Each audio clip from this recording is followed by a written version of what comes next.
चाहे जो आपके लिए अपने जरूरी सवाल हैं, वो सवाल आप राजनीतिक गतिविधियों पर, घटनाक्रम पर कर सकते हैं। तो शुरू में जब हम पद यात्रा पर बोलेंगे उसमें तो ज्यादा आप लोग का रुचि नहीं है, वो आपके लिए न्यूज नहीं है, लेकिन वो उसी से शुरू करेंगे। नमस्कार, आप सबका यहाँ पर स्वागत है। जैसा कि आपको पता है, 2 अक्टूबर 2022 से जन सुराज अभियान के तहत पश्चिम चंपारण के गांधी भितिहरवा आश्रम से जो पदयात्रा हमने शुरू करी है, उसको आज 17 महीने 2 दिन हो गए और मैं कल पश्चिम चंपारण से चल के पूर्वी चंपारण, शिवहर, गोपालगंज, सिवान, छपरा, वैशाली, समस्तीपुर, मुजफ्फरपुर, सीतामढ़ी, मधुबनी, दरभंगा, बेगूसराय होते हुए खगड़िया पहुंचा हूं। ये करीब करीब विधानसभा के नजरिए से आधा बिहार है। खगड़िया जब हम खत्म करेंगे तो करीब करीब 115 सीटों की यात्रा ये पूरी हो गई होगी। इसको करने में 17 महीने लगे हैं और आगे की जो यात्रा है, यहाँ से खगड़िया से हम लोग आगे सहरसा, मधेपुरा, सुपौल होते हुए आगे जाएंगे और एक अनुमान है कि कम से कम 1 बरस का समय और मुझे लगेगा पूरे बिहार की यात्रा को पूरा करने में। पदयात्रा का जो मुख्य 3 उद्देश्य है, पहला उद्देश्य ये है कि मैंने अपने 20 वर्ष के करियर में जो अनुभव हासिल किया, पहले 10 वर्ष संयुक्त राष्ट्र संघ में और फिर बाद के 10 वर्षों में जो इस काम को मैंने किया, जिसको आप लोग राजनीतिक रणनीतिकार, चुनाव प्रबंधन वगैरह जैसे शब्दों से संबोधित करते हैं, इस 20 वर्ष के अनुभव के आधार पर मैंने ये जो आकलन किया है कि बिहार में जो हम लोग की परेशानी है, गरीबी है, पिछड़ापन, बदहाली है, इसका मूल कारण यहाँ के लोगों की राजनीतिक बंधुआ मजदूरी है। ये भ्रष्टाचार की वजह से बिहार पिछड़ा है, ऐसी बात नहीं है। जाति की वजह से बिहार पिछड़ा, ऐसी बात नहीं है। क्योंकि मैंने पूरे देश दुनिया में काम किया है। ऐसा नहीं है कि दूसरे राज्यों में भ्रष्टाचार नहीं है। ये भी सही बात नहीं है कि जाति सिर्फ बिहार में ही है। लेकिन बिहार में सबसे अलग बात यह है कि पूरे 5 वर्ष यहाँ के लोग अपने दुख तकलीफ में रहते हैं। उनको पता है कि यहाँ पढ़ाई की व्यवस्था नहीं है, उपचार की व्यवस्था नहीं है, रोजगार नहीं है, सड़क नहीं है, नाली गली पानी नहीं है, रहने जीने खाने का कोई अच्छा व्यवस्था नहीं है। इन सारी बातों को जानने, समझने, झेलने के बाद भी जब लोग वोट करने जाते हैं तो पिछले 30-35 वर्षों में बिहार में अधिकांश लोगों ने सिर्फ 4 मुद्दों पर वोट किया है। पहला मुद्दा है जाति, दूसरा मुद्दा है हिंदू मुसलमान धर्म, तीसरा एक बहुत बड़ा वर्ग है जो सिर्फ भाजपा के डर, लालू जी के डर से भाजपा को या लालू के विरोध में खड़े हुए पार्टियों को वोट करता है, और एक माइनॉरिटी का, मुसलमानों का एक बड़ा वर्ग है जो करीब करीब 18% वोट है, वो सिर्फ भाजपा को इसलिए वोट कर रहा है क्योंकि लालू जी को इसलिए वोट कर रहा है क्योंकि उसको भाजपा से डर है। इन्हीं 4 बिंदुओं पर तो सारी समस्याओं को समझने, झेलने के बाद, चर्चा करने के बाद जब चुनाव होता है तो लोग मूलतः इन्हीं 4 बात पर वोट करते हैं। इसी सीख से, इसी अनुभव के आधार पर पदयात्रा का पहला उद्देश्य बनाया गया कि गांव-गांव जाकर लोगों को ये बताया जाए कि आपने जाति पर वोट करके देख लिया, आपने धर्म विचारधारा के नाम पर वोट करके देख लिया, अपने उम्मीदवारों को वोट करके देख लिया, आपका और आपके बच्चों का जीवन नहीं सुधरा। एक बार आप अपने बच्चों के लिए वोट करके देखिए, देश के लिए नहीं, राज्य के लिए नहीं, जाति के लिए नहीं, सिर्फ और सिर्फ अपने बच्चों के भविष्य के लिए वोट कीजिए। तो पदयात्रा का ये पहला उद्देश्य है, गांव-गांव जाना और छोटी छोटी नुक्कड़ सभाएं कर कर लोगों को ये बताना कि आप अगर अपनी बदहाली परेशानी से निकलना चाहते हैं तो आने वाले समय में वोट जिसको भी करना है कीजिए, लेकिन वोट अपने बच्चों के भविष्य के लिए कीजिए। और इसी क्रम में हम लोग जब पदयात्रा में पिछले 17 महीने से चल रहे हैं तो प्रतिदिन हम लोग 4 से 5 हर 2-2.5 किलोमीटर पर एक ऐसी जनसभा, छोटी सभा हम लोग करते हैं। दूसरा पदयात्रा का जो उद्देश्य है कि बिहार में 55% लोग ऐसा मानते हैं कि बिहार में राजद, जदयू और भाजपा कांग्रेस से अलग एक नया दल और विकल्प बनना चाहिए। इसको लेकर आधे से ज्यादा लोगों में सहमति है। इसका मतलब ये नहीं है कि सारे लोग ये कह रहे हैं कि जनसुराज बनना चाहिए या जनसुराज को वोट पड़ना चाहिए। इसका मतलब सिर्फ इतना है कि आधे से ज्यादा लोग ये समझते हैं कि अभी के जो यहाँ 3 प्रमुख दल हैं, इनसे अलग हटकर बिहार में एक नए दल, नए विकल्प की जरूरत है। इसी आंकड़े के आधार पर, इसी समझ के आधार पर पदयात्रा का दूसरा उद्देश्य बनाया गया कि अगर बिहार में आधे से ज्यादा लोग चाहते हैं कि बिहार में एक नया दल बनना चाहिए, तो मैं समाज में जाऊं, लोगों की मदद करूं, उनके बीच से ऐसे लोगों को निकालूं जो नया दल बनाना चाहते हैं, और उनको दल बनाने में जो मदद चाहिए, सलाह चाहिए, सुविधा चाहिए, व्यवस्था चाहिए, वो जन सुराज के माध्यम से उनको दूं। आप में से कई लोगों को ऐसा लगता है कि प्रशांत किशोर जो पहले काम करते थे, नेताओं को, दलों को सलाह देते थे, और आज जो कर रहे हैं इसमें बहुत कोई फर्क है। मैं आपको बता रहा हूं, इसमें मूलतः कोई फर्क नहीं है। काम मैं वही कर रहा हूं जो पहले करता था। पहले मैं दलों को, नेताओं को सलाह देता था, उनके दलों को व्यवस्थित करने में उनकी मदद करता था, उनको चुनाव लड़ने में मदद करता था। अब मैंने दलों और नेताओं को छोड़कर बिहार के समाज के लिए ये काम शुरू कर दिया है। लोगों को ये बता रहे हैं कि भाई आप कैसे संगठित होकर दल बना सकते हैं, आप किन मुद्दों को लेकर जनता के बीच में जा सकते हैं, कैसे आप चुनाव लड़ेंगे तो आप चुनाव जीत सकते हैं। तो पहला उद्देश्य ये है, घर घर जाकर, गांव गांव जाकर लोगों को बताना कि आप अपने और अपने बच्चों के भविष्य के लिए वोट कीजिए।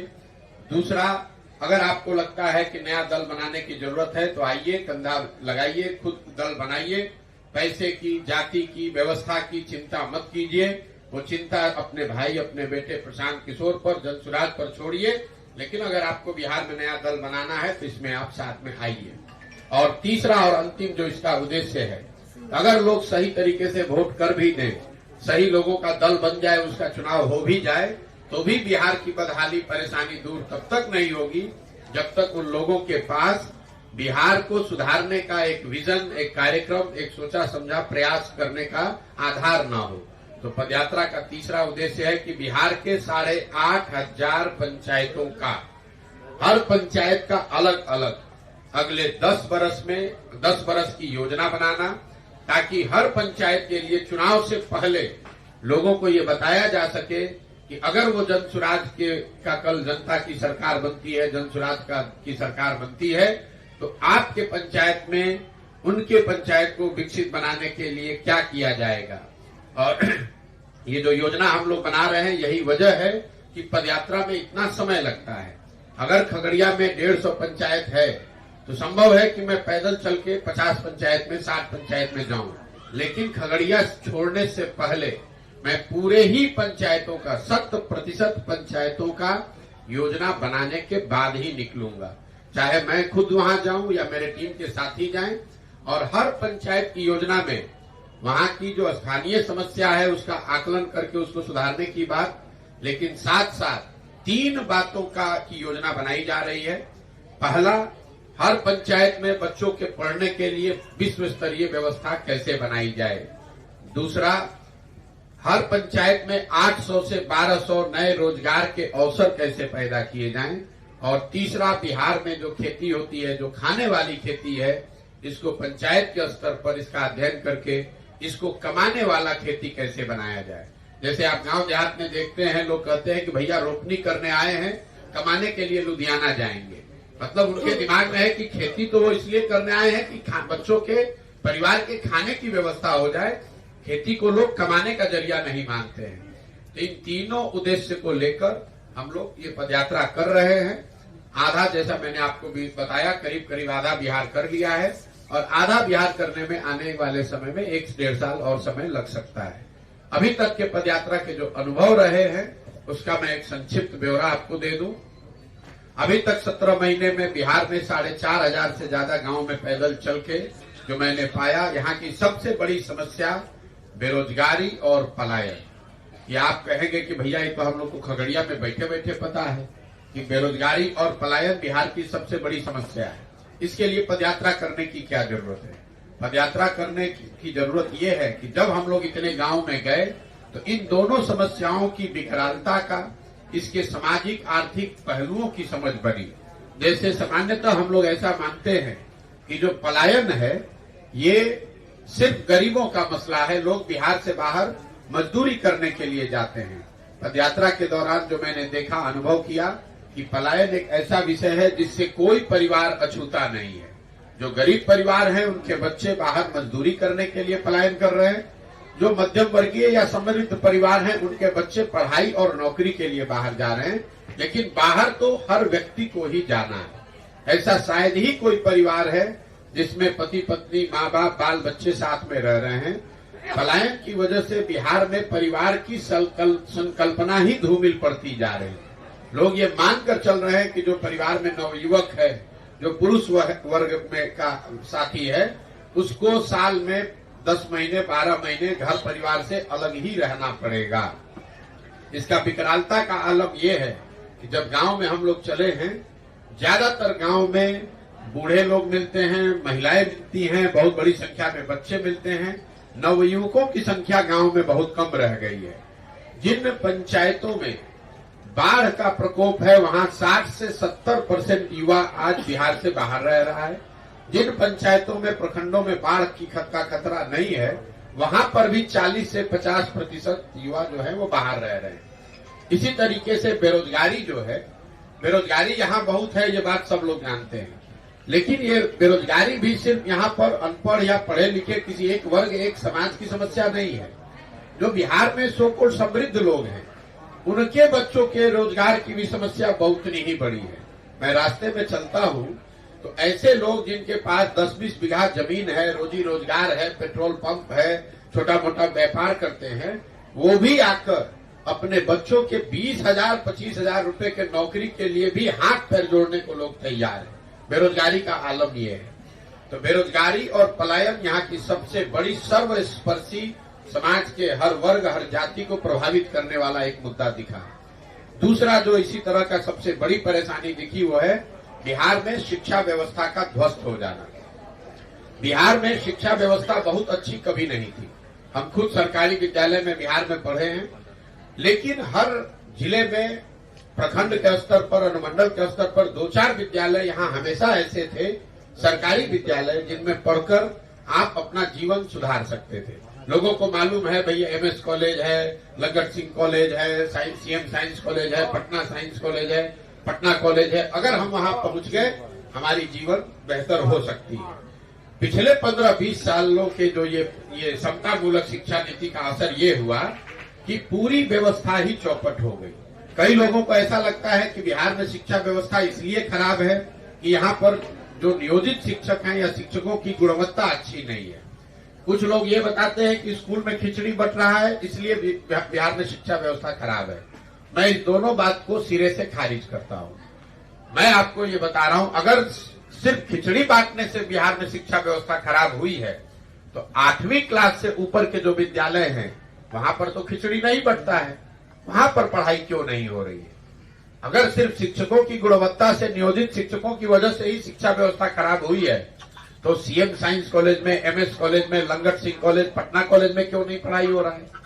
वहां पर तो नियोजित शिक्षक नहीं है। इसको अगर आप गहराई से देखेंगे, शिक्षा व्यवस्था के ध्वस्त होने के पीछे जो मूल कारण है वो है कि शिक्षा समाज और सरकार दोनों की प्राथमिकता में अब रहा ही नहीं। मैं समाज पर भी जोर दे रहा हूं, सिर्फ सरकार नहीं। लोगों के भी दिमाग में शिक्षा की जो महत्ता पहले थी, वो कहीं न कहीं धीरे धीरे कम हो गई है। जितने शिक्षण संस्थान हैं, वो सिर्फ खिचड़ी और सरकारी व्यवस्था को, सरकारी सुविधाओं को बांटने का केंद्र बना दिया गया है। तो स्कूल से खिचड़ी बंट रहा है और कॉलेज से डिग्री बंट रहा है। पढ़ाई दोनों में कहीं नहीं हो रहा है। जब इस कालखंड का इतिहास लिखा जाएगा, तो मेरा ऐसा मानना है कि नीतीश कुमार के कालखंड का, उनके 18-19 साल के शासनकाल में बिहार की शिक्षा व्यवस्था का ध्वस्त होना उनके शासनकाल का सबसे बड़ा काला अध्याय होगा। ऐसा इसलिए कि मान लीजिए कि कल एक अच्छी सरकार आ जाए, सड़क यहाँ टूटी हुई है, इस ग्राउंड में जहाँ बैठे हैं यहाँ फील्ड अच्छा नहीं है, ये फील्ड बन सकता है, स्टेडियम बन सकता है, सड़क बन सकती है। लेकिन जो 2 पीढ़ी के लोग इस ध्वस्त शिक्षा व्यवस्था से पढ़कर निकल गए, कल अगर एक अच्छी सरकार आ भी जाए तो उनका जीवन अब सुधरने वाला नहीं है। इसलिए समाज कभी भी इस चीज के लिए, जब भी उसको इस बात का संज्ञान समाज लेगा, जब भी उसको चेतना आएगी, वो कभी भी लालू नीतीश को इस बात के लिए माफ नहीं करेगा। मैंने लालू जी के लिए भी ये बात कही है।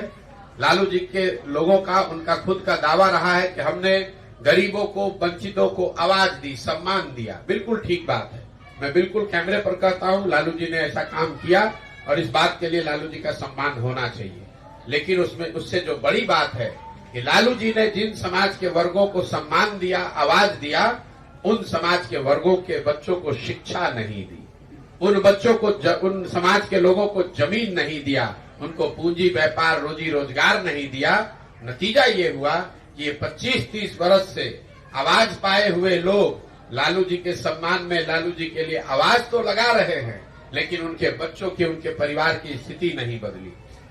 बेरोजगारी, पलायन और शिक्षा के बाद जो तीसरी सबसे बड़ी समस्या बिहार में मुझे दिखी, वो है किसानों की बदहाली। एक लाइन में अगर मैं कहूं तो रास्ते चलते हुए गांव देहात में जो लोग बताते हैं कि भैया पहले जो बिहार में खेती किसानी करने वाले लोग थे, परिवार थे, वो 4-5 वर्ष खेती करते थे, पेट काटते थे, सतुआ खाते थे, तो 1-2 कट्ठा 5 कट्ठा जमीन खरीदते थे। आज पिछले 10-15 वर्षों में खेती करने वाले लोगों की हालत ये है कि अगर आपके घर में कोई नौकरी करने वाला नहीं है, कोई रोजी रोजगार नहीं है, और आपके घर में कोई बीमार पड़ जाए, कोई बेटी की शादी लग जाए, तो किसान को 1-2 कट्ठा जमीन बेचे बगैर उपाय नहीं है। ये एक लाइन में किसानों की स्थिति को समराइज करता है। किसानों की स्थिति जो यहाँ बदहाल है, उसके 3 मूल कारण हम लोगों ने देखे। पहला कारण है बिहार में भूमि सुधार का लागू न होना। पिछले 40-45 वर्ष से समाजवाद और समतामूलक समाज की, सामाजिक न्याय की बात करने वाले लोगों ने बिहार में कभी भूमि सुधार को लेकर कोई प्रयास नहीं किया। ये बात आप आंकड़ा याद रखिए। देश के बड़े राज्यों में बिहार शायद एकमात्र ऐसा राज्य है जहां भूमि सुधार को लेकर कोई प्रयास नहीं किया गया। ये वो जमीन है जहां विनोबा भावे ने वर्षों तक भूदान आंदोलन चलाया था, लेकिन आज किसी को नहीं मालूम है कि जो हजारों एकड़ जमीन भूदान आंदोलन में मिला, वो किसको दिया गया, उसका लाभ किसको मिला। नतीजा भूमि सुधार के लागू न होने की वजह से क्या हुआ है, करीब करीब 1/3 कृषि योग्य जमीन, इसको आंकड़े को याद रखिए, 1/3 कृषि योग्य जमीन का मालिकाना हक यहाँ डिस्प्यूटेड हो गया है। किसी को मालूम ही नहीं है कि जमीन का मालिक है कौन। वो चकबंदी के वजह से फंस गया, कहीं गर्मजरुआ हो गया, कहीं सरकार ने कब्जा कर लिया, किसी जमीन का पट्टा दे दिया, उसका कब्जा किसी को नहीं मिला। 1/3 जमीन का मालिकाना हक डिस्प्यूटेड हो गया, तो उसकी प्रोडक्टिविटी खत्म हो गई। जिसके नाम पर जमीन है वो उसमें कुछ नहीं कर रहा है, क्योंकि उसको मालूम है कि इसको ना बेच सकते हैं, ना लोन ले सकते हैं इस पर।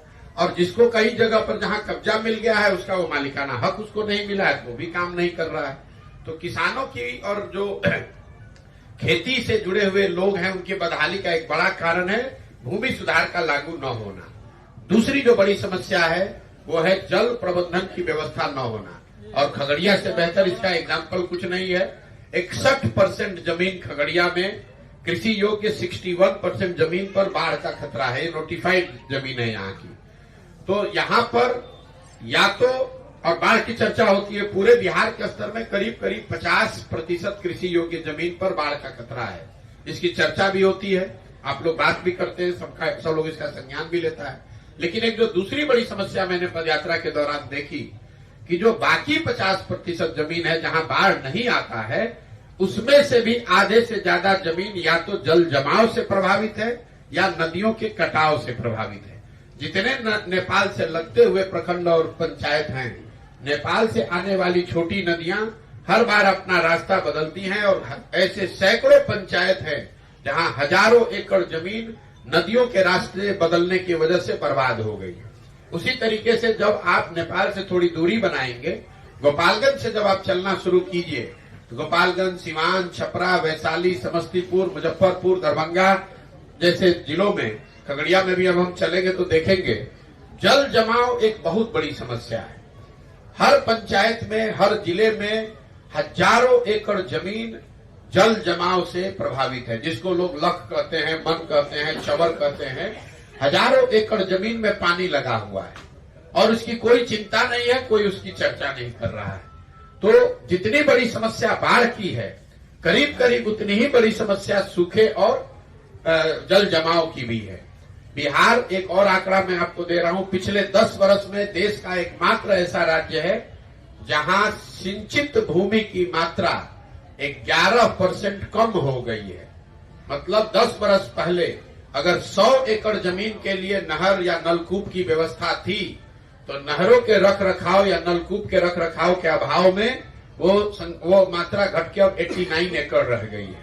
आप गांव देहात में लोग बताते हैं भैया ये नहर था 10 वर्ष पहले इसमें पानी आता था, अब आना बंद हो गया। पहले यहाँ नलकूप था, पहले चलता था, अब वो नहीं चल रहा है।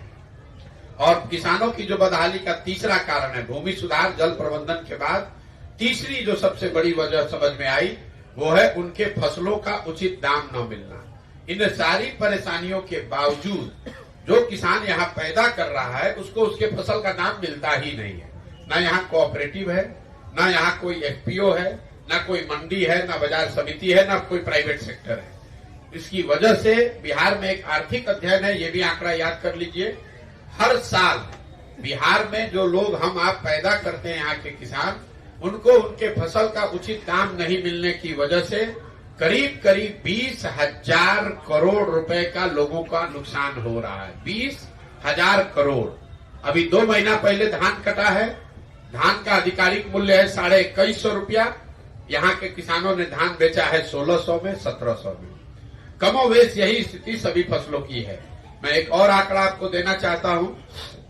बिहार यूपी में हम लोग समझते हैं कि पंजाब हरियाणा में जो किसान है वो बड़ा धनी है, तो एक आंकड़ा याद रखिए, पिछले 10 वर्ष में पंजाब में 70% धान और करीब करीब 75% गेहूं सरकार ने सरकारी मूल्य पर खरीदा है। बिहार में पिछले 10 वर्ष में 13% धान और 1% गेहूं ही सरकारी संस्थाओं पैक्स के माध्यम से खरीदा गया है। सिर्फ 13% धान और 1% गेहूं ही सरकारी मूल्य पर खरीदा गया है। तो ये जो 3 बड़े मुद्दे हैं, बेरोजगारी, पलायन, दूसरा शिक्षा व्यवस्था का ध्वस्त होना और तीसरा किसानों की बदहाली, ये ऐसे मुद्दे हैं जो हर जिले, हर प्रखंड, हर पंचायत में मिले। इसके अलावा जो 4 केंद्र सरकार की बड़ी योजनाएं हैं उसकी जमीनी हकीकत आपको बताना चाहता हूं।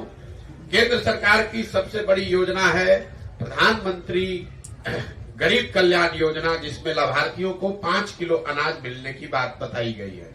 पूरे बिहार में अभी तक मैं जहां पर गया हूं लाभार्थियों को 5 किलो नहीं 4 किलो अनाज प्रति माह मिल रहा है। और ये जो 20% की चोरी है, ये चोरी इसलिए हो रही है, ये कम अनाज उनको इसलिए मिल रहा है, ऐसा नहीं है कि राशन के दुकान वाले चोरी कर रहे हैं।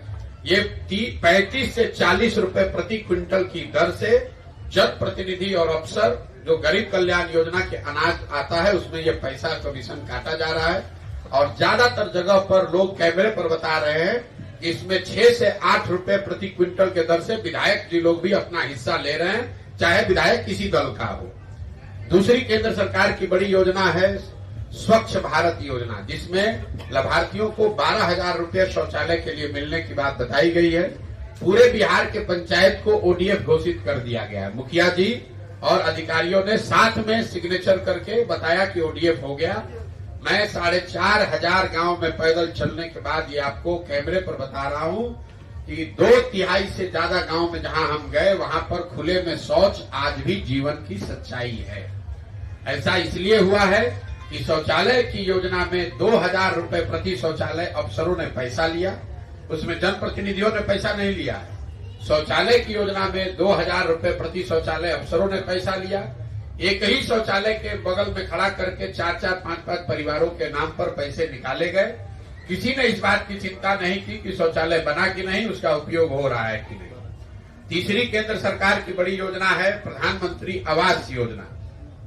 अभी तक 17 महीनों में जो लोग मुझे मिले हैं, ज्यादातर लोग इंदिरा आवास योजना की बात करते हैं। प्रधानमंत्री आवास योजना के तहत जिसमें 1,40,000 रुपया लाभार्थियों को मिलना है, उस योजना के लाभार्थी तो बहुत संख्या में है ही नहीं। ग्राम सभा को जो ये अधिकार था वो अधिकार वापस ले लिया गया, तो किसी को ये घर नहीं दे सकते हैं। लेकिन जिन कुछ लोगों को प्रधानमंत्री आवास योजना का लाभ मिला भी है, उनको भी 25,000 से लेकर 40,000 रुपए प्रति लाभार्थी घूस देना है। जहां पर जनप्रतिनिधि पैसा नहीं ले रहे हैं वहां पर भी 20 से 25,000 रुपया अफसर तो अपने हिस्से का लेगा ही लेगा। अगर जनप्रतिनिधि भी पैसा ले रहा है तो लाभार्थियों को 35 से 40,000 रुपया देना है। और इसकी पूरी व्यवस्था इतनी बढ़िया बनी हुई है कि आपका नाम लिखने के लिए 1,000 रुपया, आपके घर का फोटो लगाकर भेजने के लिए 2,000 रुपया, पहला किस्त जारी होगा तो उसमें 11,000 रुपया, मतलब पूरी एक व्यवस्था इसकी बनी हुई है। चौथी जो केंद्र सरकार की बड़ी योजना है वो है मनरेगा की। इस योजना ने मुझे सबसे ज्यादा आश्चर्यचकित किया है। मैंने जब चलना शुरू किया तो मेरा अपना अनुमान था कि बिहार में जितने बड़ी संख्या में भूमिहीन लोग हैं, मजदूर हैं, बाहर लोग जाते हैं मजदूरी करने, तो मुझे हर गांव पंचायत में मनरेगा का काम होता हुआ सक्रिय काम दिखेगा। अभी तक मुझे कोई भी मनरेगा का सक्रिय काम 17 महीना में दिखा ही नहीं। लोग राह चलते हुए ये बताते हैं कि भैया ये मिट्टी भरा गया है मनरेगा में, कुछ लोग बताते हैं कि ये पेड़ लगाया गया मनरेगा में, या आंगनवाड़ी सेंटर या जो पंचायत भवन है उसमें मनरेगा के मजदूरों का उपयोग किया गया है, लेकिन मनरेगा का सक्रिय काम अभी तक मुझे नहीं दिखा है। इसको जब मैंने आंकड़ों में देखा तो पिछले वर्ष मनरेगा में बिहार सरकार का यूटिलाइजेशन है 39%।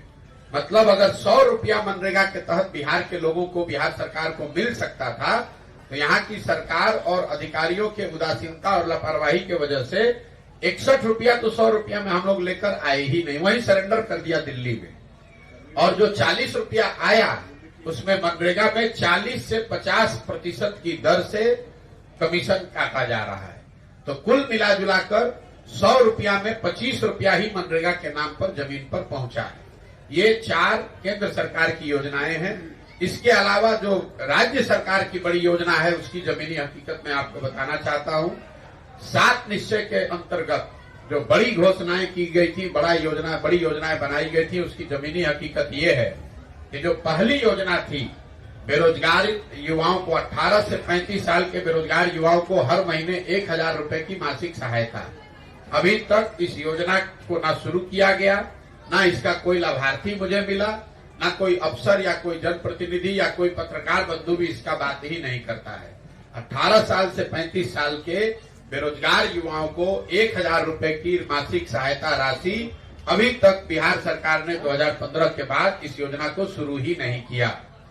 दूसरी 7 निश्चय की बड़ी योजना थी स्टूडेंट क्रेडिट कार्ड, जिसमें यह तय किया गया था, एक अनुमान था कि बिहार में 1/3 मतलब करीब 1.25 करोड़ परिवार ऐसे हैं जो अपने बच्चों को 12वीं के आगे आर्थिक स्थिति की वजह से नहीं पढ़ा पाते हैं। योजना ये थी कि 12वीं के बाद सरकार की गारंटी पर बैंक उन बच्चों को, परिवार को पैसा दे ताकि लोग जाकर आगे की पढ़ाई करें और जब उनको नौकरी मिले तो पैसा वापस करें। बिहार सरकार का आंकड़ा बता रहा है कि पिछले 10 वर्षों में अभी तक 9 लाख से कम लोगों को ही स्टूडेंट क्रेडिट कार्ड का लाभ मिला है। इस योजना को भी करीब हमने आपने सबने ठंडे बस्ते में डाल दिया है, लोगों ने इसको भुला दिया है। तीसरी योजना जिसकी आप लोग खूब चर्चा करते हैं वो है नल जल योजना। 2015 में बिहार में के अध्ययन में ये पता चला कि सिर्फ 3% घरों में ही यहाँ नल से पानी 2015 में पहुंचा था। तो ये योजना बनाई गई कि अगर 25,000 करोड़ रुपया 5 साल में खर्च किया जाए तो हर घर में बिहार में नल से पानी पहुंचा दिया जाएगा।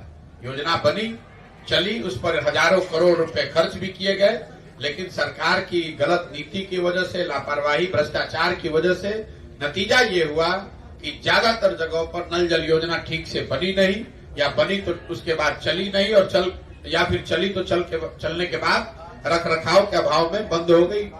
आज सरकार का दावा है कि 2/3 घरों में नल से पानी पहुंच रहा है।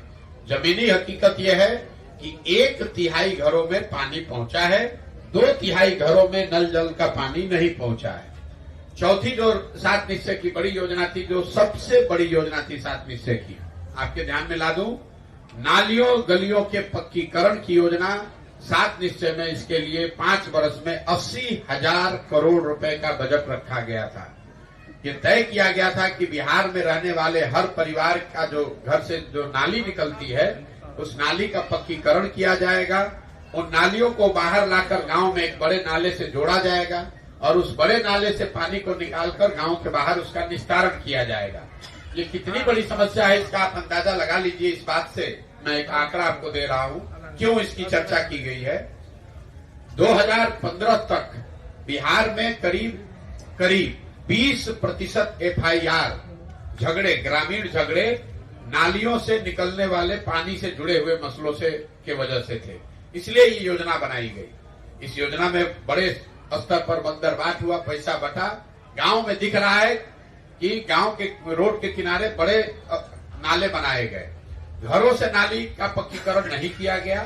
सड़कों के किनारे बेतरतीब तरीके से बड़े नाले बनाए गए। उन नालों को घरों के नालियों से न जोड़ा गया, न इन नालों से पानी बाहर निकालने की व्यवस्था की गई। नतीजा ये हुआ कि ज्यादातर ये जो बड़े नाले हैं ये कूड़ेदान में परिवर्तित हो गए। वहां पर लोग भैंस बांध रहे हैं, गोबर पाथ रहे हैं, उसमें पूरा कूड़ा भर गया, वो नाले बंद हो गए और हजारों करोड़ रुपया सरकार का, बिहार की जनता का बर्बाद हो गया।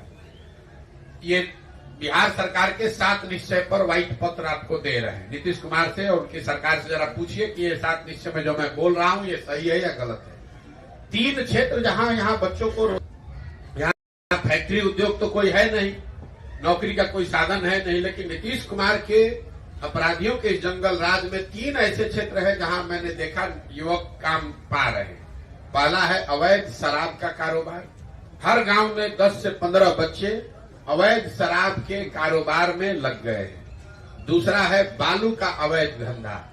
आप रोड पर चलते हैं, अगर आपको 10 ट्रैक्टर ट्रॉली या बस ट्रक मिलता है तो उसमें 2 या 3 ट्रक या ट्रॉली जो है वो निश्चित तौर पर अवैध बालू के कारोबार से जुड़ा हुआ है। और तीसरा रोजगार का धंधा है ये जो अनाज की चोरी हो रही है, इसकी चर्चा भी बहुत आप लोग नहीं करते। शराब माफिया, बालू माफिया की बात हो रही है, लेकिन बिहार में एक बहुत बड़ा माफिया अभी मैं देख रहा हूं, वो है अनाज माफिया। ये जो प्रधानमंत्री गरीब कल्याण योजना में अनाज आ रहा है, अफसर और जनप्रतिनिधि तो पैसा ले रहे हैं, अनाज तो ले नहीं रहे। तो इस अनाज को चोरी करके पैसे में कन्वर्ट करने के लिए हर जिले में सैकड़ों लोगों का एक तंत्र बना हुआ है जो अनाज को निकालता है, चाहे वो एफसीआई गोडाउन से निकाले या दुकान से ले, और उसको फिर से उसी में रिसाइकल करता रहे। तो ये 3 ऐसे क्षेत्र हैं जहां बिहार के नवयुवक नए रोजगार पा रहे हैं। ये नीतीश कुमार का देन है, ये नीतीश कुमार का मॉडल है। 2 क्षेत्र जहां सुधार दिखा वो है सड़क और बिजली। निश्चित तौर पर अभी तक मैं जहां पर भी गया हूं बिजली हर जगह आ गई है, इसमें कहीं कोई 2 मत नहीं है। हर गांव टोले में बिजली आ गई है। बिजली को लेकर लोगों को 2 शिकायत है। एक तो कई लोग ये बताते हैं कि बिजली का बिल बहुत ज्यादा या गलत आ रहा है उनकी नजर में, और एक बार बिजली का बिल आपका गलत आ गया तो फिर आप चाहे डीसीएलआर के ऑफिस में जाइए या लोक अदालत में चक्कर लगाते रहिए, आपकी कोई सुनवाई नहीं होने वाली है। दूसरी बिजली को लेकर एक नई शिकायत लोग बता रहे हैं, वो स्मार्टफोन के रिचार्ज को लेकर है। पहले बिल आप आने के बाद देते थे, जब ये स्मार्ट मीटर को आपको रिचार्ज कराना है तो जो बहुत गरीब आदमी है वो एक बार जब वो रिचार्ज नहीं करा पा रहा है, उसका बिजली कट गया, तो लोगों के पास उतना पैसा होने में 10-10 दिन लग जाता है ताकि वो रिचार्ज कर पाए। सड़कों की जो स्थिति है, मैं ज्यादातर ग्रामीण सड़कों पर ही मैंने पदयात्रा की है। निश्चित तौर पर नेशनल और स्टेट हाईवे में सुधार हुआ है, लोग बताते हैं और इसकी चर्चा भी होती है, लेकिन ग्रामीण सड़कों की जो स्थिति है, चाहे वो प्रधानमंत्री संपर्क योजना हो, मुख्यमंत्री संपर्क योजना हो, आरईओ ग्रामीण कार्य का रोड हो या पंचायत का रोड हो, ग्रामीण सड़कों की स्थिति कमोवेश वही है। लोग बताते हैं जो लालू जी के राज में, जंगल राज में कभी होती थी। तो कुल मिला जुलाकर ये अभी तक का अनुभव रहा है। 3 शब्द जो मैंने सबसे ज्यादा सुने इस पदयात्रा के दौरान, वो है अफसरशाही का बोलबाला और अफसरशाही से परेशान जनता। दूसरा शब्द है सरकारी विभागों में फैला हुआ भ्रष्टाचार, और तीसरा सरकारी योजनाओं में काटे जाने वाला पीसी। अफसरशाही, भ्रष्टाचार और पीसी, ये 3 शब्द सबसे ज्यादा सुने गए। समाज का हर वर्ग ये बता रहा है कि सरकार को जनप्रतिनिधि नहीं बल्कि अफसर चला रहे हैं। चाहे आप गरीब हैं, अमीर हैं, अगड़े हैं, पिछड़े हैं, सामान्य आदमी हैं, जनप्रतिनिधि हैं, अफसरों की आगे किसी की चलने वाली नहीं है। अफसरों का जंगल राज है ये जो नीतीश कुमार का राज है, ये अफसरों का जंगल राज है। दूसरा, सरकार का कोई ऐसा विभाग नहीं है, चाहे आपको जन्म मृत्यु प्रमाण पत्र बनाना है, दाखिल खारिज कराना है, कोई भी सरकारी काम, एफआईआर कराना हो, पासपोर्ट का वेरिफिकेशन कराना हो, कोई ऐसा काम नहीं है जो बिना पैसा दिए हो जाए। और तीसरा जो शब्द पीसी है, योजना चाहे केंद्र की हो या राज्य की, हर योजना में व्यवस्थित तरीके से 10% से लेकर 40% तक पीसी काटने की व्यवस्था को बिहार में संस्थागत इंस्टीट्यूशनलाइज कर दिया गया है। सबको मालूम है कि किसको कितना परसेंट मिलना है। तो अभी तक का ये मेरा अनुभव रहा है। अब आपके जो सवाल है वो आप सवाल कर सकते हैं। बहुत बहुत धन्यवाद। जंगल राज की आपने चर्चा की जी, इसमें आपकी क्या? नहीं, जंगल राज की चर्चा इसलिए की कि चलते हुए मैं रामनगर में एक हमसे नाई समाज का एक व्यक्ति मिला, तो लोगों ने बताया कि भैया इनकी राजनीतिक सूझ बहुत अच्छी है, इनसे जरा पूछिए कि बिहार में क्या दशा है। तो मैंने उससे पूछा कि ये बताइए कि लालू जी और नीतीश जी के राज में क्या फर्क है। तो उसने बहुत अच्छी बात बताई। मैंने जब पदयात्रा शुरू की थी तब, उसके बाद तो लोगों ने और बताया कि भैया लालू जी के राज और नीतीश के राज में फर्क कुछ नहीं है। दोनों के ही राज में जनता का हजामत पूरा बना है। फर्क बस इतना ही है कि लालू जी के राज में यह हजामत जो है जनता का, वो अपराधी बनाते थे, और नीतीश के राज में यह हजामत अब अधिकारी बना रहे हैं। लालू जी के राज में लूट मार का काम अपराधी कर रहे थे, नीतीश के राज में लूट मार का काम अब अधिकारी कर रहे हैं। लालू जी के राज में जो अपराधी था वो शाम होने के बाद गन लगाकर लूटता था, नीतीश के राज में अफसर दिन में कलम लगाकर लूट रहा है। तो फिर उसने कहा कि इसीलिए भैया लालू जी का जो राज था, अगर वो अपराधियों का जंगल राज था, तो जो नीतीश का राज है वो अधिकारियों का जंगल राज है। और इस बात को मैंने पिछले 17 महीनों में जहां पर भी मैं गांव में गया हूं बात किया है, ज्यादातर लोग इस बात से सहमत है कि नहीं भैया ये आकलन बिल्कुल ठीक है। एक बात सवाल और है कि आपने ये भी कहा था कि अभी जो बच्चों के लिए आप वोट करिए जी, इसमें सारे लोग कहते हैं कि मैं रोजगार दूंगा। कोई ऐसी पार्टी तो है नहीं जो कहती है रोजगार हम नहीं देंगे। बच्चों के लिए फिर कैसे वोट करें? बच्चों के लिए वोट देना और रोजगार के लिए वोट देना दोनों में फर्क है। आप पार्टी कह रही है कि हम किसने आकर रोजगार के लिए वोट मांगा, हमको बताइए। लोग तो ये कह रहे हैं कि भैया भारत को मजबूत बनाना है, पाकिस्तान को सबक सिखाना है, इसलिए वोट दीजिए। लोगों ने कहा कि हमने पुलवामा कर दिया इसलिए वोट दीजिए। लोग ये कह रहे हैं कि तुम हमारी जाति के हो, तुमको आरक्षण देंगे इसलिए वोट दीजिए। लोग ये कह रहे हैं कि भाई भारत को मजबूत बनाना है इसलिए वोट दीजिए। लोग ये कह रहे हैं कि हमने मंदिर बना दिया इसलिए वोट दीजिए। लोग ये कह रहे हैं कि मुसलमान नहीं जीतना चाहिए इसलिए वोट दीजिए। लोग ये कह रहे हैं कि तुम हमारे बच्चे को इस बार मुख्यमंत्री बनाना है इसलिए वोट दीजिए। लोग कहाँ कह रहे हैं कि हम तुमको रोजगार देंगे इसलिए वोट दीजिए। मुझे कोई वक्तव्य किसी नेता का दिखा दीजिए। ये तो घोषणा पत्र में एक बात मेंशन किया है। आप मुझे बताइए किसी बिहार के नीतीश कुमार ने, लालू जी ने, नरेंद्र मोदी ने, लोग सैकड़ों भाषण यहाँ उन्होंने दिए हैं, मुझे निकाल कर दिखाइए जहां उन्होंने ये कहा हो कि मैं आपके बच्चों के पढ़ाई के लिए व्यवस्था कर रहा हूं, मैंने 5 वर्ष में किया है इसलिए मुझे वोट दीजिए। ये किसी ने नहीं कहा है, भ्रम मत पालिए। अभी तो जो लड़ाई, अरे आप सुन तो लीजिए। अगर मैं तो आपको कैमरे पे दावा कर रहा हूं, मोदी जी का भाषण आप मुझे सुना दीजिए जिसमें मोदी जी ने ये कहा है कि पिछले 5 वर्ष में हमने आपकी शिक्षा व्यवस्था, आपके बच्चों के पढ़ने की व्यवस्था कर दी इसलिए मुझे वोट दीजिए। मोदी जी ये कह रहे हैं कि हमने आपके 5 किलो राशन की व्यवस्था की है इसलिए वोट दीजिए। मैं कह रहा हूं कि 5 किलो राशन से आपका पेट भरेगा, आपके बच्चों का भविष्य नहीं सुधरेगा। दोनों में फर्क करना समझिए। सर, लोग आप पर क्यों भरोसा करें? पहले भी नेताओं से लोग ठगे जा चुके। बिल्कुल सही बात है। और आप खगड़िया में मैं अभी आया हूं इसलिए आपको दोष नहीं दूंगा, लेकिन अगर आपने मेरे वक्तव्यों को सुना होगा तो मैं पहला ही लाइन कहता हूं कि मुझ पर बिल्कुल भरोसा मत करो, मुझे वोट मत दो, मेरा कोई दल नहीं है। लेकिन जिस पर भी तुम्हारा भरोसा है, जिसको भी वोट देते हो, उसको मुफ्त में वोट मत दो। मैं ये भी कहता हूं कि अगर आप अपने जात वाले को गेहूं चावल बेचते हैं तो उससे पैसा लेते हैं कि नहीं लेते हैं? दूध कपड़ा सब्जी बेचते हैं, उससे पैसा लेते हैं कि नहीं लेते हैं? तो फिर अगर अपने जात वाले को भी दे रहे हो तो वोट मुफ्त में क्यों दे रहे हो? वोट अपने जात वाले को देना है दो, लेकिन कम से कम उससे अपने बच्चों के लिए रोजगार और पढ़ाई तो मांगो। मुफ्त में वोट दोगे तो वोट चाहे मोदी को दो या लालू को दो, नीतीश को दो कि प्रशांत किशोर को दो, नुकसान होगा ही होगा। मैं ये बात बता रहा हूं, मैं किसी को नहीं कहता हूं, मैं सामने से खड़ा होकर कहता हूं कि अगर हम पर भरोसा करके हमको वोट दोगे तो मैं भी कल आपको ठग सकता हूं। इसलिए भरोसा हम पर मत करो, अपने आप पर भरोसा करो, अपने बच्चों के लिए खड़े हो, अपने बच्चों का चेहरा देखकर वोट दो।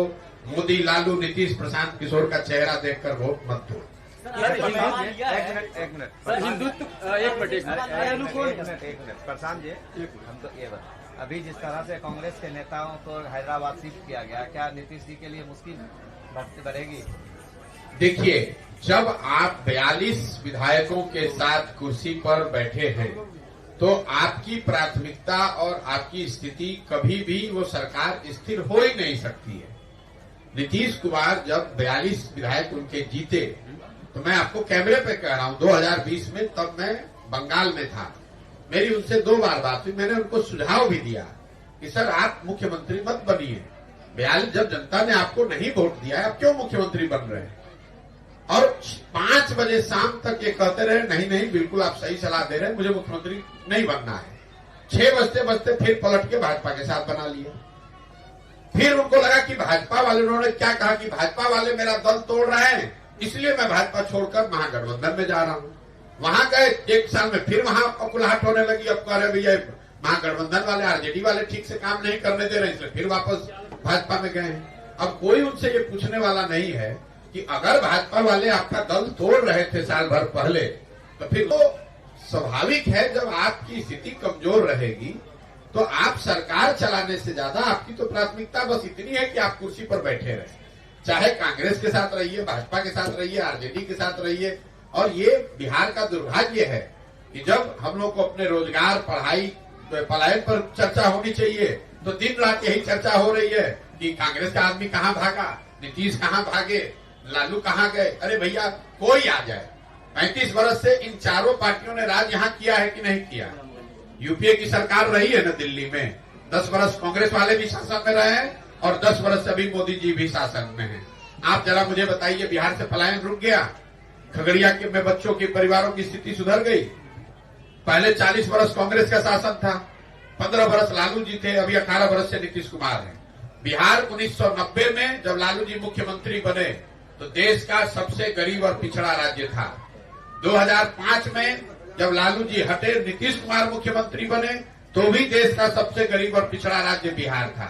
और आज 2023-24 में भी देश का सबसे गरीब और पिछड़ा राज्य बिहार ही है।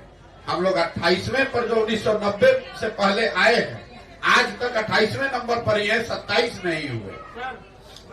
सर हम पूछ रहे हैं पद यात्रा का जो है, सुना जाए सर? कहाँ से भैया? बिहार के युवा को तीनों पद यात्रा का जो आप कार्यक्रम कर रहे हैं, 17 महीना जो चल दिए और फिर आगे तक कार्यक्रम साल भर का है, इसका रिजल्ट क्या निकलने वाला है ये मैं जानना चाहता हूँ। रिजल्ट ये निकलने वाला है कि बिहार की जनता जो इन सारे दलों से त्रस्त है वो मिलकर एक नया दल बनाएगी। और मेरा ऐसा मानना है कि पदयात्रा के प्रभाव से समाज में एक बड़ा वर्ग खड़ा होगा और वो उन लोगों का चुनाव करेगा जिन पर उनका भरोसा होगा, जो उनके बच्चों के लिए, जिनको सुधारने, जिनके पास समाज की नजर में बिहार को सुधारने के लिए, उनके बच्चों के बेहतर भविष्य के लिए न सिर्फ जज्बा और नियत होगी बल्कि उनके पास उसको सुधारने का एक कार्यक्रम भी होगा। आज आप नीतीश कुमार, लालू यादव या अन्य पार्टियों को बारे में आप बोल रहे हैं ये योजना चल रहा है, ये योजना चल रहा है, लेकिन हम ये क्यों नहीं कहेंगे आप हजमौला देने का काम प्रशांत किशोर ही करते थे? अगर आपका सवाल पूछने का लहजा तो बड़ा अजीब सा है, लेकिन अगर आपका ये कहना है कि पहले हमने उनकी मदद की है तो आज उनका विरोध क्यों कर रहे हैं, ये जायज सवाल है। लोग सवाल मैंने 2014-15 में नीतीश कुमार की मदद की थी, लेकिन 2014-15 के नीतीश कुमार में और आज के नीतीश कुमार में जमीन आसमान का फर्क है। मान्यवर, 2014-15 में जिस नीतीश कुमार की मैंने मदद की थी, ये वो नीतीश कुमार थे जिनके बारे में बिहार में एक बड़ा वर्ग मानता था कि ये आदमी बिहार को सुधारने की दिशा में काम कर रहा है, सुशासन बाबू को कहा जाता था।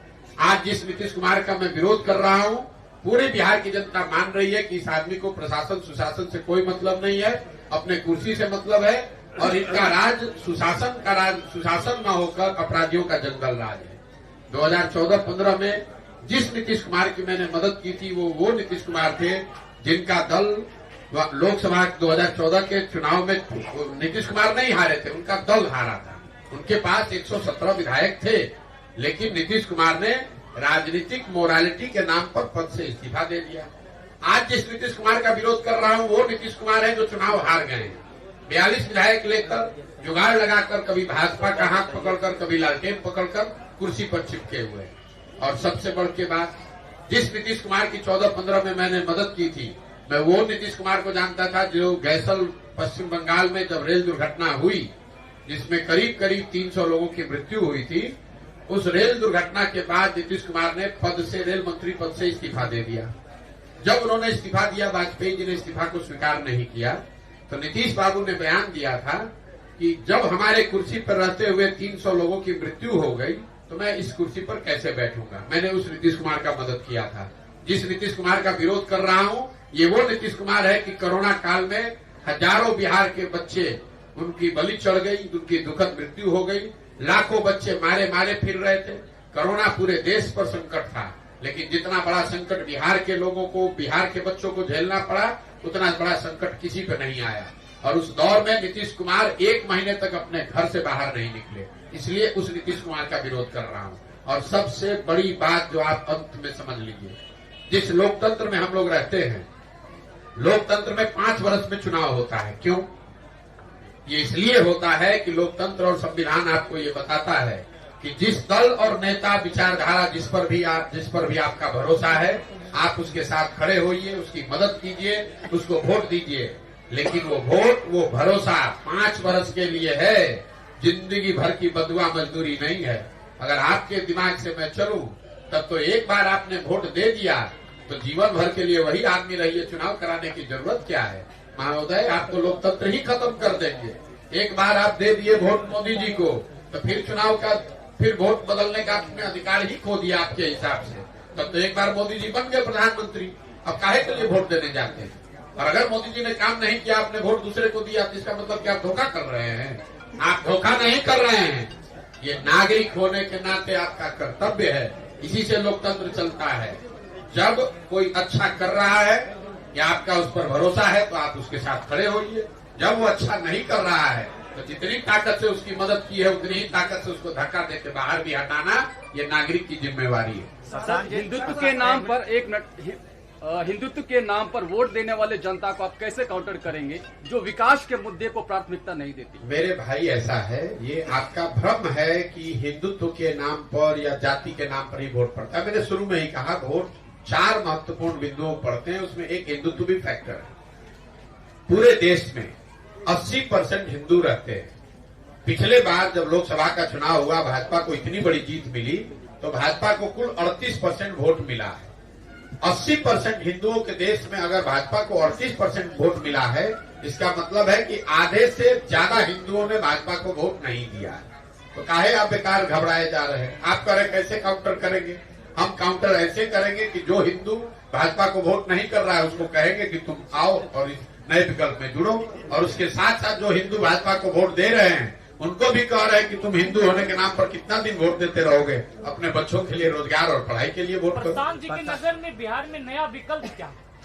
नया विकल्प बिहार के लोगों के द्वारा मिलकर बनाए जाने वाला वो बनाए जाने वाला दल है जो यहाँ बिहार में सही मायनों में जनता का राज कायम करे और लोगों को ये जो राजनीतिक बंधुआ मजदूरी है, जहां लोग भाजपा के डर से लालू और लालू के डर से भाजपा को वोट देने के लिए बाध्य हैं, इस राजनीतिक गुलामी से, राजनीतिक बंधुआ मजदूरी से बाहर निकालें, ये मेरा रास्ता है। क्या लोकसभा चुनाव से पहले पार्टी का अनाउंस करेंगे प्रशांत किशोर? क्या लोकसभा चुनाव से पहले हमने एक बार जो बात कह दी उससे हम डिगेंगे नहीं।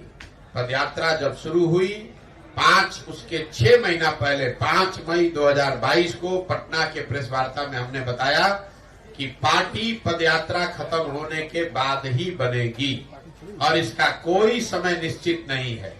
चाहे हमको 1 बरस लगे या पदयात्रा करने में 4 बरस लगे, पार्टी तब बनेगी जब पदयात्रा पूरा हो जाए। और जब बन जाएगी उसके बाद जो चुनाव आएगा सामने, वो चाहे वार्ड सदस्य का चुनाव हो, मुखिया का चुनाव हो, लोकसभा हो, विधानसभा है, सब लड़ा जाएगा। लेकिन सिर्फ चुनाव लड़ने के लिए आज हड़बड़ी में पार्टी बना दें तो फिर हमारी दशा भी वही होगी जो दूसरे लोगों की है। जब चुनाव आया, दल बना लिया, 4 आदमी झंडा लेकर खड़ा हो गया, ये वो प्रयास नहीं है। पूरे बिहार में जब पदयात्रा पूरी हो जाएगी, कम से कम 2/3 बिहार में पूरा हो जाए, उसके बाद सारे लोग जो दल बनाना चाहते हैं वो जुड़ जाएं, वो मिलकर दल बनाएं, तो फिर उनके साथ दल बनाया जाएगा, चुनाव लड़ा जाएगा। हम इसके नेता नहीं हैं, हम इसके कुम्हार हैं। जो घड़ा है वो तो मिट्टी और चाक से बनता है। कुम्हार कितना भी होशियार हो, अगर मिट्टी, बढ़िया मिट्टी और चाक ना हो तो घड़ा नहीं बन सकता है। बिहार में हम पदयात्रा के जरिए वो मिट्टी, वो अच्छी मिट्टी और चाक ढूंढ रहे हैं और अपने अनुभव से उस मिट्टी को गूंद कर उस चाक पर थोड़ा सा उसको सहारा देंगे और वो बढ़िया घड़ा बनकर आएगा। आप चिंता मत कीजिए। तेजस्वी यादव बोल रहे हैं कि जदयू 2024 में खत्म हो जाएगी, इसमें आप क्या कहना चाहेंगे? तेजस्वी यादव काहे पाला बदल के गए थे जदयू के साथ? भाई नीतीश कुमार पलटू राम है, ये तो पूरा बिहार का बच्चा बच्चा जानता है।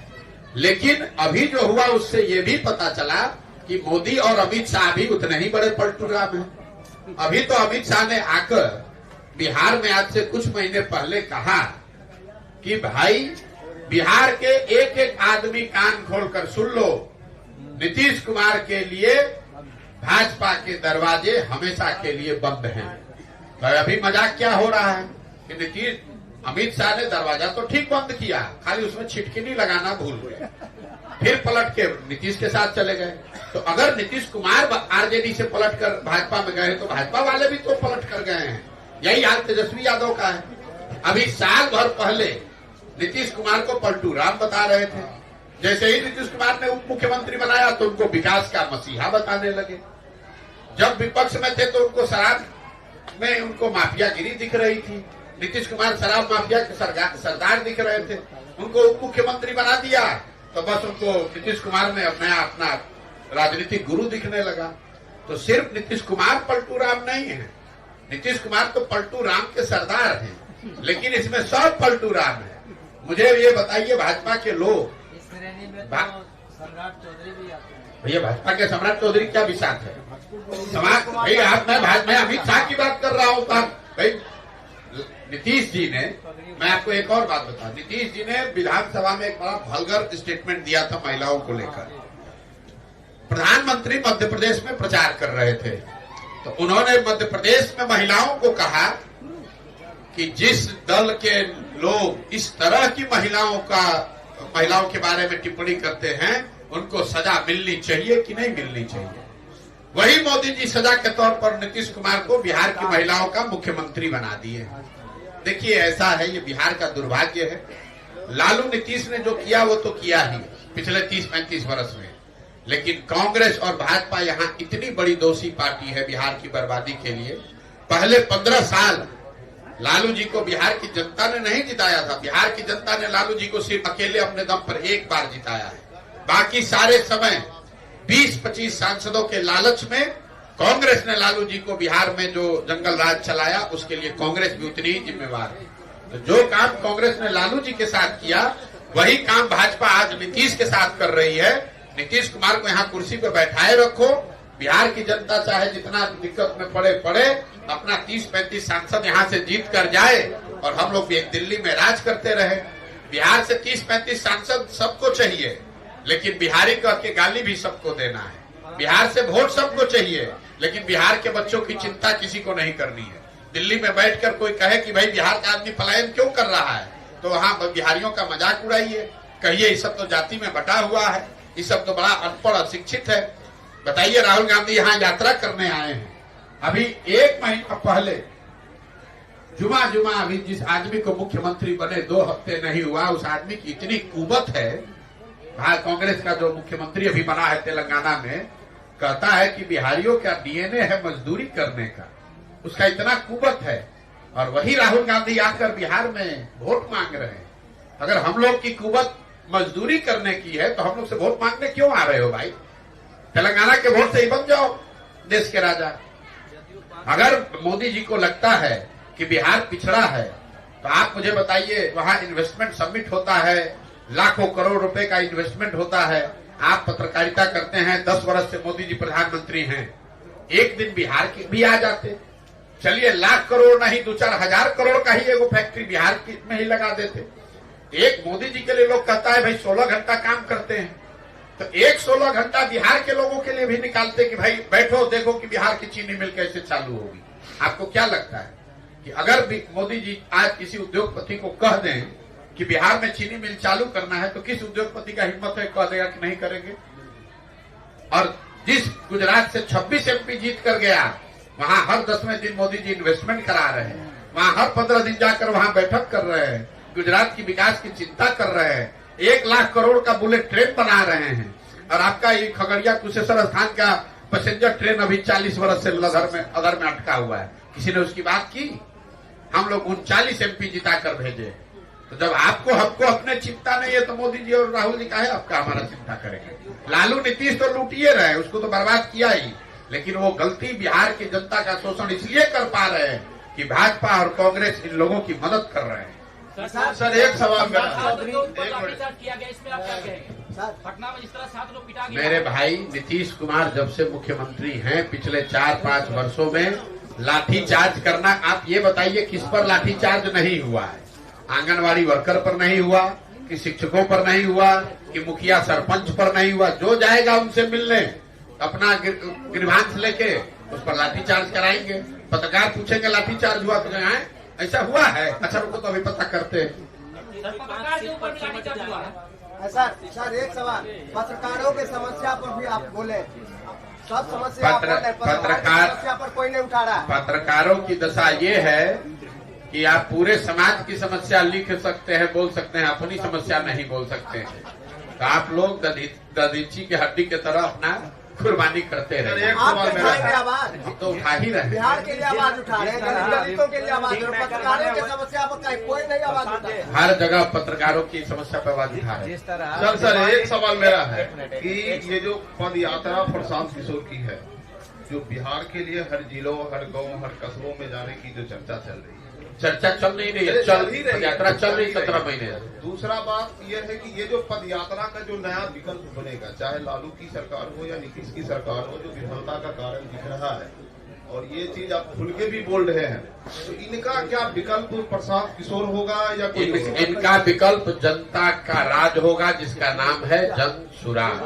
और वो विकल्प लालू नीतीश का नहीं है, वो विकल्प होगा बिहार की गरीबी का। हम लालू नीतीश को यहाँ हटाने नहीं आए हैं, हम यहाँ गरीबी को हटाने आए हैं। हमारी लड़ाई लालू नीतीश मोदी और राहुल गांधी से नहीं है, हमारी लड़ाई यहाँ की गरीबी और पिछड़ापन से। इनका कोई चेहरा साफ हुआ है? इनका कोई चेहरा निकला है क्या विकल्प? भैया ऐसा है कि दही आप जमाते हैं ना, दही में मक्खन है, आपको दिखता नहीं है, लेकिन जब उसी दही को आप मथते हैं तो उसमें बढ़िया सुंदर सफेद मक्खन निकल के आ जाता है। हमको पूरा समाज को मत लेने दीजिए, बिहार को अपने आप आपको मक्खन भी दिखेगा, और इसी समाज से वो निकला हुआ होगा, जो समाज की मदद से मक्खन निकलेगा, वही यहाँ की व्यवस्था को सुधारेगा। अब चलिए मैं कहूँगा पूरा दिन आप